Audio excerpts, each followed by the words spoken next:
press conference, and we talked about their skill levels. And he said, you know, you may have more skills than me, etc. To Justis, who, by the way, I'll take my hat off to. There's an unbelievable competitor coming to the Lions Den, and he boxed extremely well. But he said to him at the press conference, "It takes me one punch," and that's exactly what happened. One punch, and done the business. Mick Francis not happy about the stoppage. Who? Mick Francis. Justis Huni's co-promoter Mick Francis not happy with the stoppage. What was your? Look, he was well in front, but that was the referee was spot on. Was it ranked, Frank, in terms of dramatic? I've got to say it's one of the most dramatic moments in not just boxing, like in sport, wasn't it? It was one of those things where, you know, he's more or less he's in front of his home fans. He's well behind in the fight, and he pulled it out of the bag. The event was called running towards adversity. Sorry? The event was called running towards He certainly he was running a bit too much Yeah. towards adversity. We took, come and sit, we just took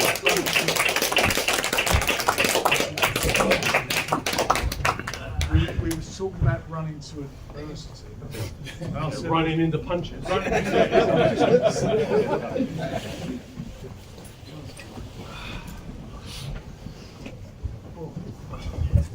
Did everyone have a good time? Yeah. Well, you know, You had them worried for a sec, Fabio. Yeah. Yeah. Look, I said I'm not the finished article. I haven't got everything nailed down, everything perfect, everything all ticked off. I said to Frank in the ring, and I'm still very much learning on the job, which again is a funny thing to say. 20 fights in and interim world champion, but I am very much. Justis has more amateur fights than I've even had fights ever in my life. He's been boxing since he was 8 years old. I've been boxing for about 8-9 years. So yeah, look, these are the way I've got to learn, and these fights make me better. And like we saw how much I took from the first Fraser fight and how I took that into the second one, and that's what I'll do with this one. I haven't got a rematch Justis, but the lessons learned in this fight, against someone with his skills, someone with his attributes, someone with his hand speed, stuff I'll take and learn and build on. Can you describe that feeling when he's over and the referee waves it off? What was the overriding feeling? Relief. Was it? Nah, look, it was elation. I knew I had it in the bag. I knew I always had that there. I was unhappy going through the fight with the way I was performing. Performance-wise, I'm much better than that. I do have a way better boxing skill than I showed on the night tonight. But sometimes you just got to do what you got to do to win. It's not always going to be perfect. It's not always going to come out punch perfect, or I'm going to nail everything to the T. I am going to have to figure things out on the fly and grit through it. And fortunately, I have got that in me. How did you muster up that grit and adversity? Because it looked like you were sort of feeling sorry for yourself in there when a few of the body shots started you looked a bit dejected. As you said, you wasn't happy with your performance. So how did you manage to get through that and put out that punch finally in the 10th round? Yeah, look, a quiet word to myself on the stall, really. A little quiet moment to myself of paying attention to where I am, where I've got to, and I haven't got all here by feeling sorry for myself or being annoyed with myself. Is like shake that off and get things moving and get back to the game plan. And that's very much what I did. and gritted your teeth. Down. Showed his heart. I know it's so easy for us to say, Fab, from sitting at ringside, but from about the 5th round, it looked like you almost wanted to lose. Like your hands were down, every right hand he threw. Were you struggling with what? And I'm not trying to take anything away from Justis. Were you struggling with what he was doing, or was your plan not working? Yeah, look, I wasn't boxing right for a lot of the rounds, for a lot of the fight, and to take nothing away from Justis, he's a very good amateur. He's got some really good skills, and he's got fast hands, good feet, in and out, and yeah, some of his attributes I was having to figure out on the fly. It's the first time I've been in with someone as quick, as fleet-footed, as sharp as him in that kind of moment. So yeah, it was a new experience for me, and again, something I had to figure out in the moment. Fabio, He's a good mover. you were giving nothing away when we asked you how the preparation had been affected by your partner's pregnancy. How has that been underpinning your prep? Like, how much has that sort of weighed on you in this? No, it hasn't taken away from me. My missus is fantastic, and she realised I have a job to do and I have to go to work and get things done. And she's been a soldier in her own right by carrying that. It didn't affect me at all. We actually had a fantastic camp. Everything went really well. Aside from obviously a change of opponent midway through and having to swap things around, actually everything went really well. Look, just on the night, sometimes the puzzle pieces don't always fit together perfectly, and you kind of have to smash them together a bit and make up some sort of kind of crayon macaroni art or something. Yeah, she came back to the change room just to let everyone know she hasn't had the baby. Don't worry, she hasn't gone into labour. We're all good, so I'm not on the clock. Don't worry. What was it rank in terms of punches you've ever tried, Fab? Well, my hand still hurts, so I think it's up there. Yeah. Yeah, look, I saw a couple of clips when I got back to the changing room, and yeah, it looks like a wondrous punch from just kind of pulled it out of the bag, pulled it out of nowhere. And it may sound kind of, may sound a bit silly, but we did very much drill that exact punch over and over again. I just wasn't letting it go. I think even a lot of the fight, Frank was screaming at me, let the right hand go, and I just wasn't. I was being too coy, too cute. I was thinking about things too much, and rather than just let my natural instincts take over and just letting shots go. Just a word for the fans, what an event, what a way to finish it. I mean, you couldn't have written any better. Yeah, look, this does not happen without the fans. I said in the ring as well, there's been so many great fighters who have great fan bases, great support, they can shift a bunch of tickets, and even then they still don't get to put off a stadium fight in their hometown. Just little old white collar Wardley who somehow pulled this off. I think I was walking around the ring saying to everyone, what are we doing? What is going on here? But yeah, none of this happens without everyone that bought a ticket, everyone that supported this journey from the start, everyone that's believed in me, everyone that's been a supporter. And also, it very much doesn't happen without the man to my right as well. The first time we sat down together, I put a fight at Portman Road at the top of my list. And Frank, with no hesitation, said very much, yeah, that's no problem, we can make that happen. So thank you to him as well for having a huge amount of faith in me. So that's ticked off, and that's you both, Fab and Frank. What's next? Him and his wife having a baby. Yeah. That's what's happening next, and then he's the WBA interim champion. There's a big fight on, another big fight on Big Show on the 19th of July. 4 belts on the line. Somebody's going to come away with those 4 belts, and once that's done, there'll be some mandatories. And during that period of time, they'll all get a shot. All the various guys will get a shot for those belts, or for their specific belt. For me, whenever Fabio feels he's ready to go, we're here to make it happen for him. We love working with his team. Jay, everybody is down here. Magic. He's done brilliant. Everyone, all of them. They're such good people to work with. Enthusiastic, get behind the promotion. It's a promoter's dream. It makes it really easy for us to do it, to put it together. So, we're with him, and we're going to deliver for him. I just spoke to Mark Ashton, ringside CEO of British Town. Yeah. He said they'll definitely be back. So Yeah, we said that to him. We'll be back, and a bit like the old Arnold Schwarzenegger. We will be back. Yeah, that was why I did it. That was why I made it so entertaining, because I wanted to come back. It's all part of the plan, guys. All part of the plan. But it was a good show. It was a great show. I mean, even despite the weather, the weather was better when we announced the fight 10 weeks ago. But, it was a fabulous night, and I'm proud of him. I'm proud of this guy's got a real. He's a boxer. He's a fighter, but he's got that heart. He's got that fighter's heart, that resilience. And there were moments in that fight where he was getting caught, and I could see other fighters may have, I'm not saying give up, but they would have. They wouldn't have gone on like he did. He showed a lot of resilience, a lot of grit in there, and as he said at the press conference, as I mentioned earlier when we started, it only takes me one punch. And he found the punch and he did it. He'd done the business in style. That's what he is. He's a fighter.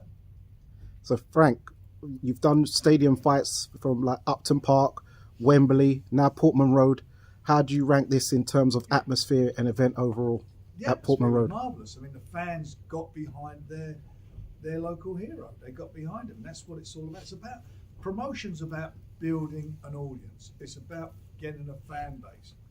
I remember when I signed Ricky Hatton years ago, when he sold 3 tickets the very first fight, and then look where it went to. And the fans have done the same with Fabio. They got behind him. I'm a big believer. You go into the guys' yards, you know, their backyards. That's where they're famous. That people want a hero. They want a local hero. They want to get behind them. They want to support them. And I'll tell you what, they did him proud tonight, and he did them proud. Fabio done them proud.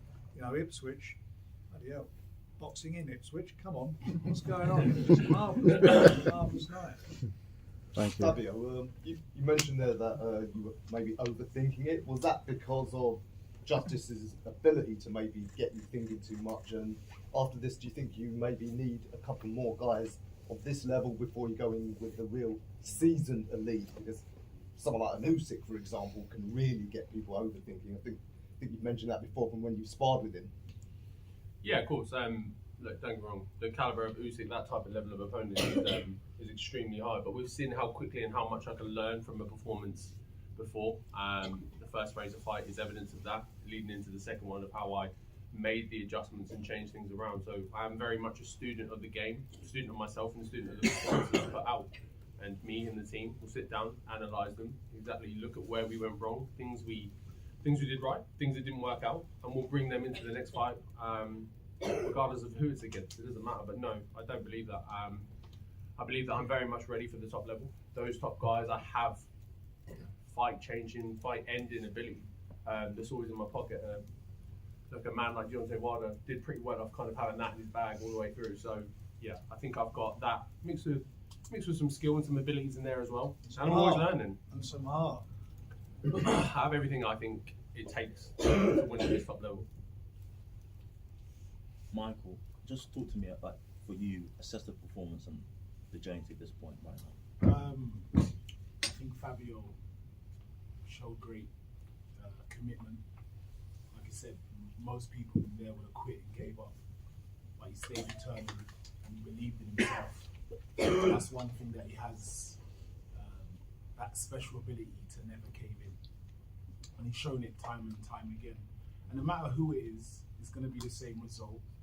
He's going to find a way, and he's going to put you on your back.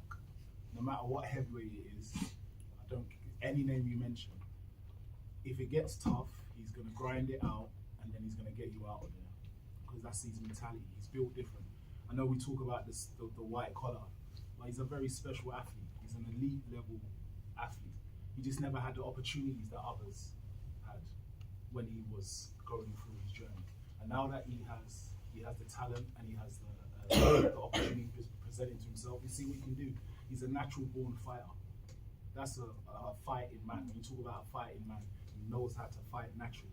The boxing is secondary. He's learning how to box, but naturally he's a better fighter than any heavyweight in the world. And I believe there's no heavyweight that beats Fabio. Frank, did you have any words for Eddie afterwards? Sorry? Any words for Eddie afterwards? He was running backstage, I can't believe what he's done.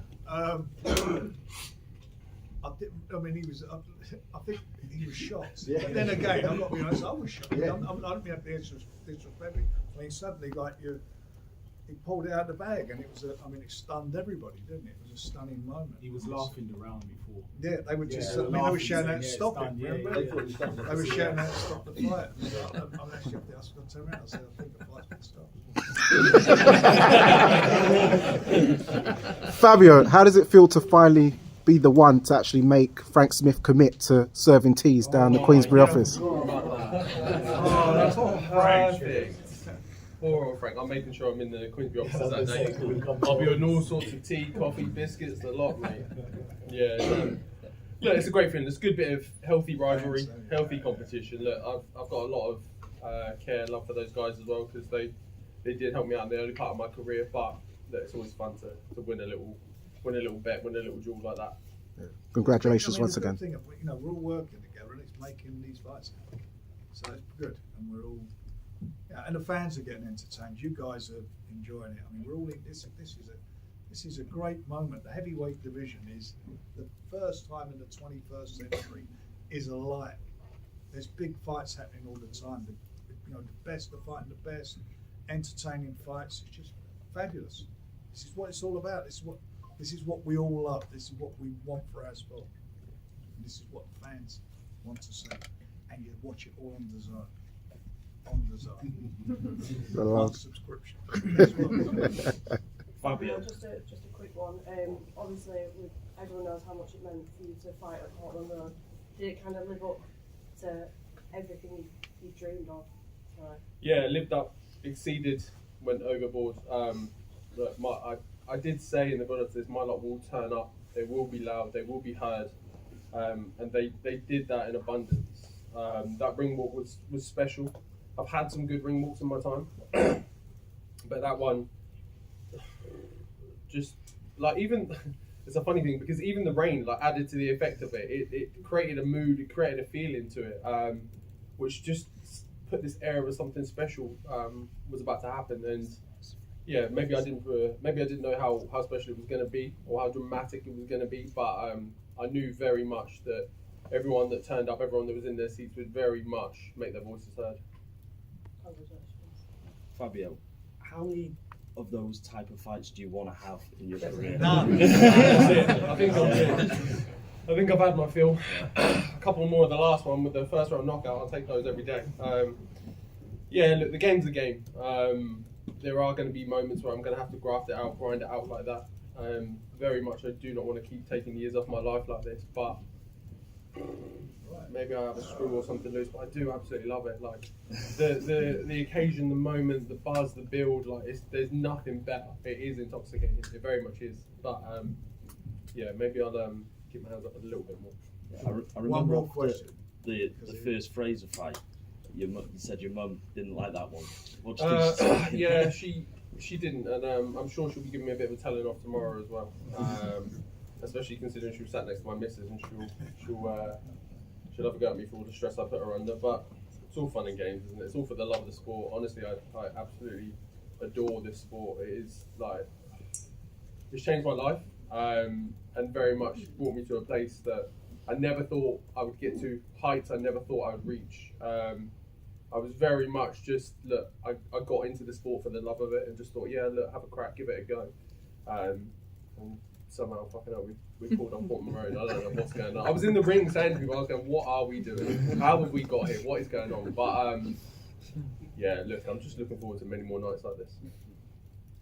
Cheers, guys. Congratulations. Thanks very much.